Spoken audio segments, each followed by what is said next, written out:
для чего мы с тобою на свете живем?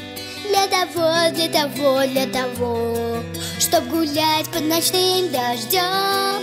Для того, чтобы однажды с утра солнцу раннему дверь распахнуть и на мир, улыбнувшись, взглянуть и сказать: завтра лучше вчера.